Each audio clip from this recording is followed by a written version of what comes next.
महमूद का मूल्यांकन। महमूद बहुत महत्वाकांक्षी व्यक्ति था। वह एक साहसी सैनिक और सफल सेनापति था। प्रत्येक व्यक्ति को उसकी योग्यता अनुसार कार्य देता था तथा अपनी इच्छा अनुसार कार्य लेता था। विभिन्न नस्लों से मिली जुली सेना उसके नेतृत्व में एक शक्तिशाली सेना बन गई। उसने अपनी बहुजातीय सेना में हिंदुओं को भी नियुक्त किया।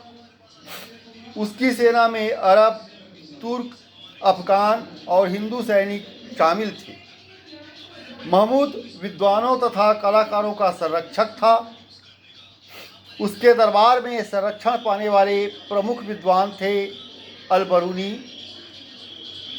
इतिहासकार उतबी, दर्शन शास्त्र का विद्वान फराबी, बैहाकी, फारस का कवि उजारी, खुरासानी विद्वान तुसी, उनसूरी, असजदी, फर्रुखी तथा फिरदौसी इत्यादि। इन विद्वानों में उतबी महमूद के समय का महान साहित्यकार था।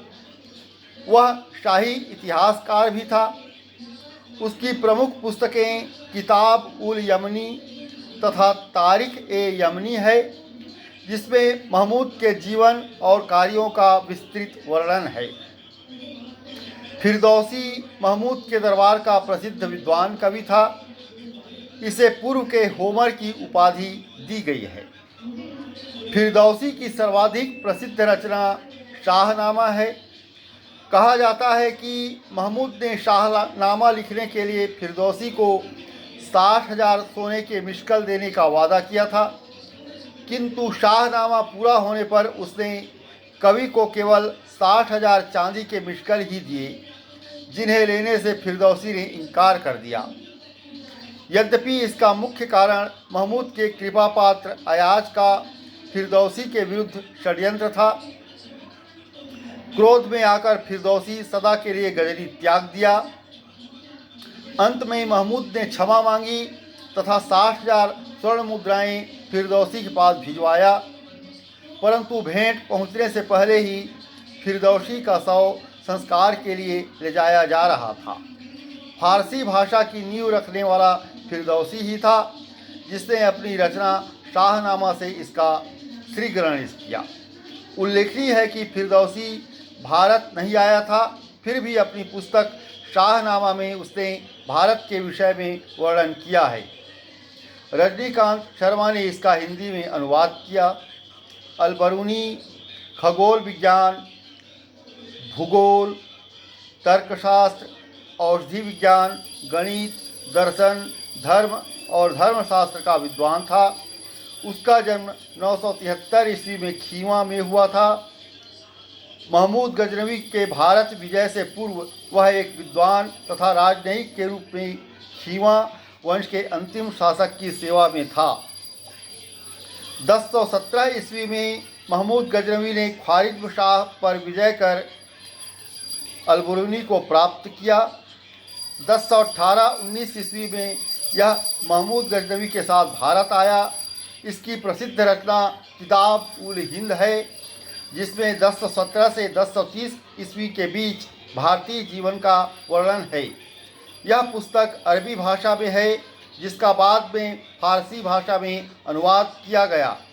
फारसी से अंग्रेजी भाषा में इस पुस्तक का अनुवाद एडवर्डसी सचाऊ ने Al-Biruni India an account of the religion में नाम से किया है। रजनीकांत शर्मा ने इसका हिंदी में अनुवाद किया। अल-बरूनी ने अपनी पुस्तक किताब उल हिंद में भारतीयों की विशेषकर पवित्र स्थानों पर तालाबों तथा जल संग्रहण कार्यों के निर्माण में उच्च कोटि की प्रवीणता की प्रशंसा की है। अल-बरूनी लिखता है कि भारत आरंभ में सागर था। कई शताब्दियों में हिमालय की नदियों द्वारा लाई गई मिट्टी से वह भर गया।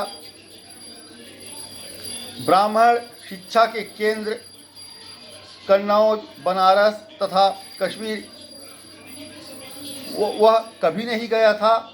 उसने भारतीय परिस्थितियों एवं संस्कृतियों को जानने के लिए ब्रह्मगुप्त के ब्रह्म सिद्धांत, बलभद्र वराह मिहिर की बृहत संहिता, कपिल के सांख्य तथा पतंजलि के योग आदि की रचनाओं का उल्लेख किया है। उसने जगह जगह भागवत गीता, विष्णु पुराण एवं वायु पुराण को उद्धृत किया है। इस प्रकार पुराणों का अध्ययन करने वाला अल-बिरूनी प्रथम मुसलमान था। वैहाकी महमूद का एक शाही लेखक था। लेन कुल ने उसे पूर्वी श्री पैपी की उपाधि दी है। वह गजनवी दरबार तथा उसके अमीरों से घनिष्ठ रूप से जुड़ा था। उन्होंने गजनवी शासकों का 1059 ईस्वी तक का विस्तृत इतिहास 10 खंडों में लिया है, जो तारीख ए बैहाकी के नाम से जाना जाता है। उसके विभिन्न खंडों के नाम हैं तारीख ए सुबुक्तगीर, ताजुल फुतुह, इसमें गजनी के सुल्तान महमूद का इतिहास है, तथा तारीख ए मसूदी, जिसमें सुल्तान मसूद का इतिहास है। दर्शन शास्त्र का विद्वान फराबी महमूद का दरबारी था। फारस के रे का निवासी उजारी भी महमूद के दरबार का कवि था। असदी तुसी खुरासान का रहने वाला था। उनसुरी अपने काल का महान विद्वान था। विद्वानों के साथ साथ महमूद एक निर्माता तथा कलाकारों व वास्तुकारों का भी संरक्षक था। उसने देश विदेश के कलाकारों को बुलाकर गजनी में भव्य इमारतों का निर्माण करवाया। उसने गजनी में कई भव्य मस्जिदों का निर्माण कराया, जिसे पूर्व का आश्चर्य कहा जाता था। गजनी में ही उसने एक विश्वविद्यालय, एक बड़ा पुस्तकालय और एक अजायब घर स्थापित किया। नवार नदी पर उसने बाड़ ए सुल्तान बांध का निर्माण करवाया। इस प्रकार महमूद के संरक्षण में गजनी एक संस्कृति स्थल के रूप में विख्यात हो गया। इसकी गणना मध्य एशिया के सुंदर नगरी में होने लगी। महमूद एक न्यायप्रिय शासक भी था। उसका भतीजा एक स्त्री के विरोध के बाद भी उसे अपमानित करने का प्रयास किया, जिसके कारण महमूद ने अपने भतीजे का कत्ल कर दिया था। शासन व्यवस्था को सुव्यवस्थित रखने के लिए उसने अपने सूबेदारों को नियंत्रण में रखा।